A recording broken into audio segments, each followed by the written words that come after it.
Welcome back. All right, so Saturday, all day hockey, and of course, it's April the 1st.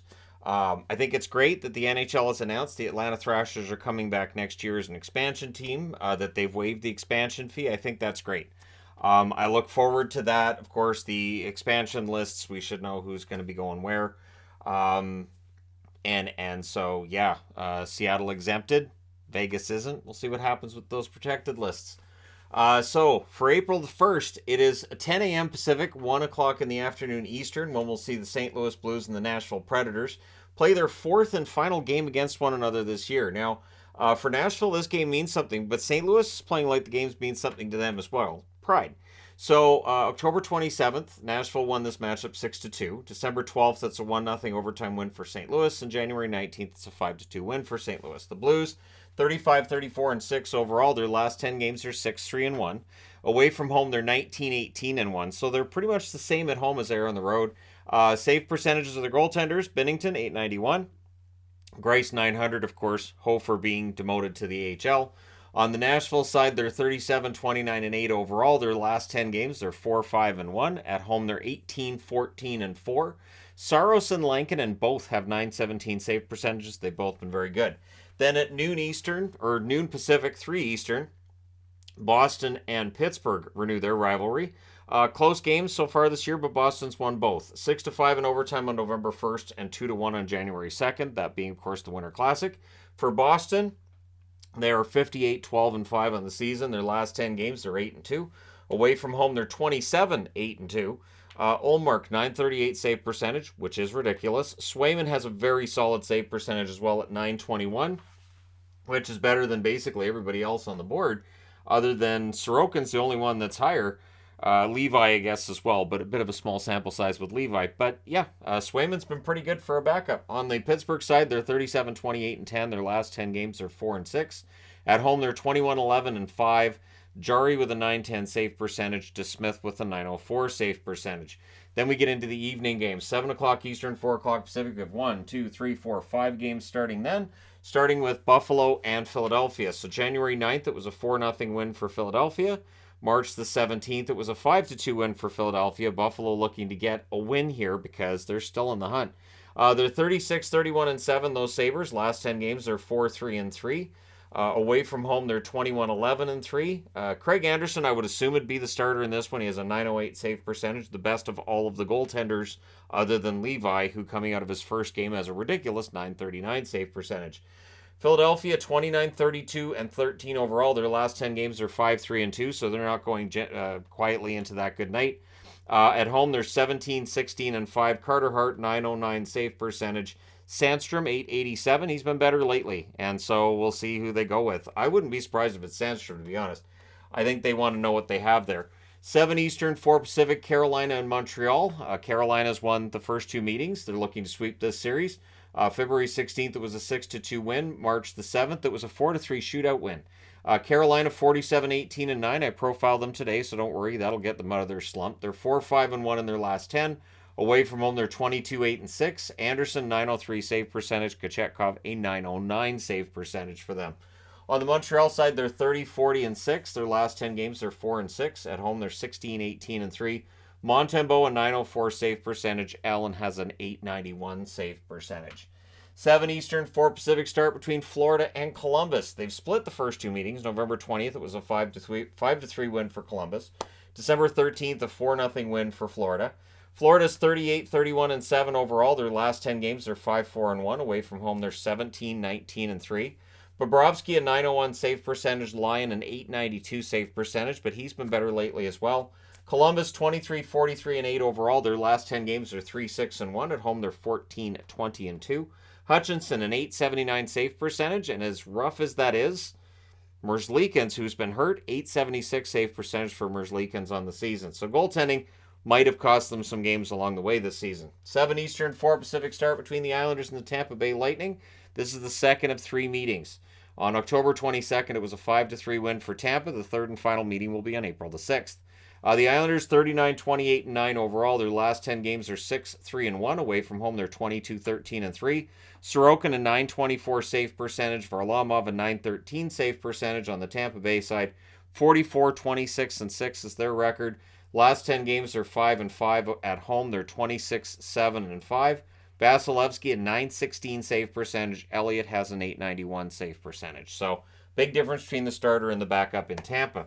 7 Eastern, 4 Pacific start between Toronto and Ottawa. This is the fourth and final meeting. Ottawa looking to even it up, and they need the wins.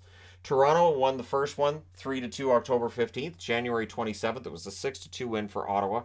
March 18th, a 5-4 shootout win for Toronto. So Ottawa's 1-1-1 against Toronto. They're looking to go 2-1-1.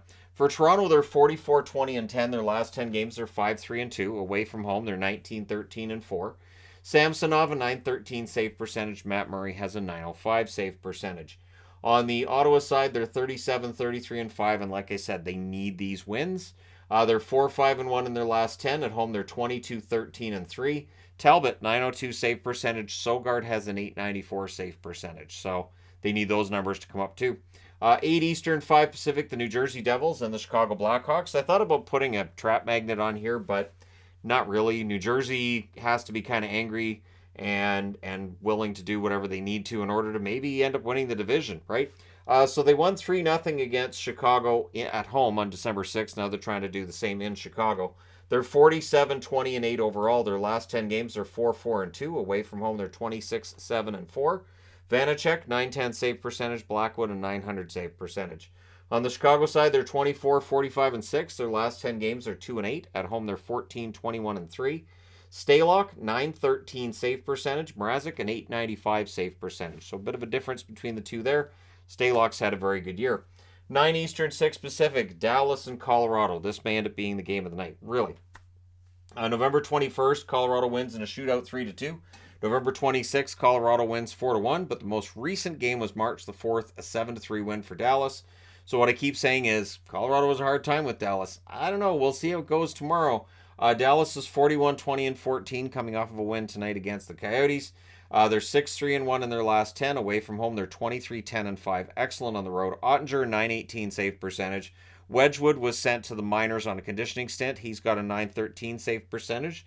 Being on a conditioning stint usually means you're coming up pretty soon.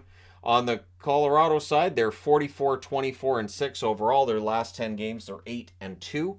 At home, they're 20, 13, and 5. So similar record to Dallas's road record.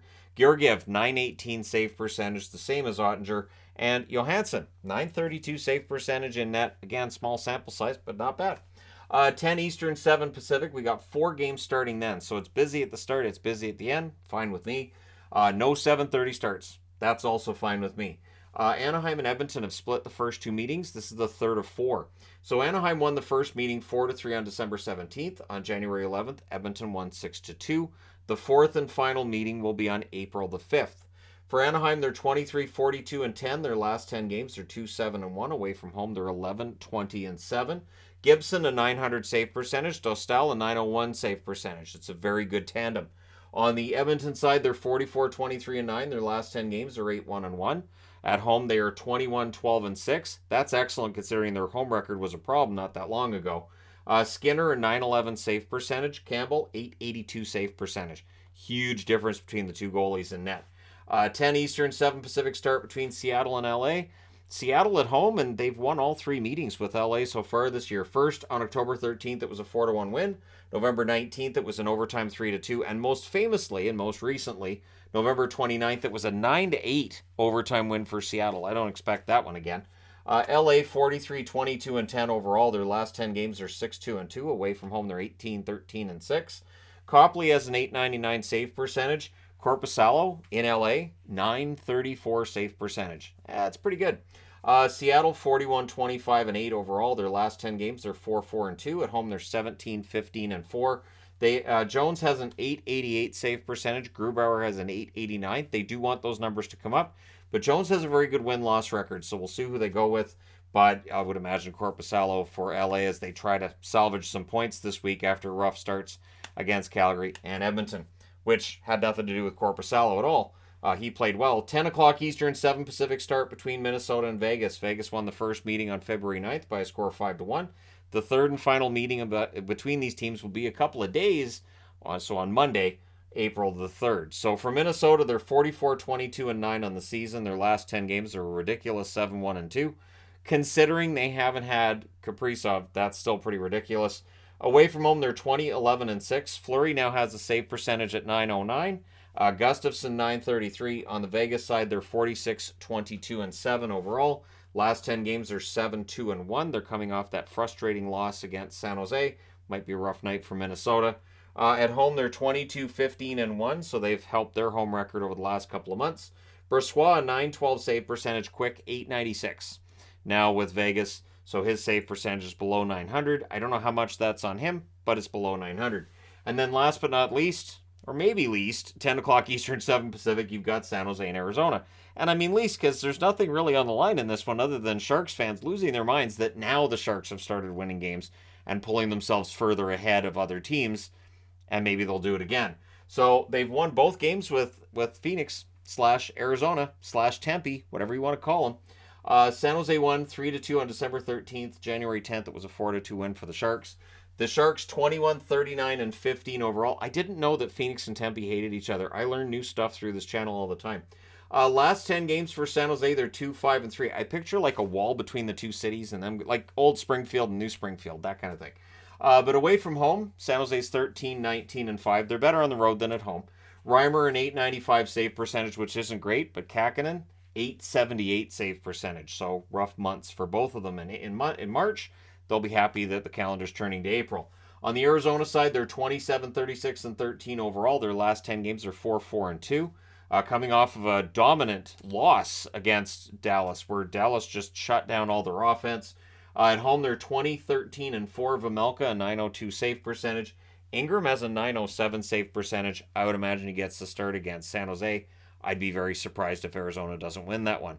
But at any rate, I wanted to wear the Thrashers because on April the 1st, what better day to welcome the Thrashers back to the National Hockey League. So, yeah, there you go.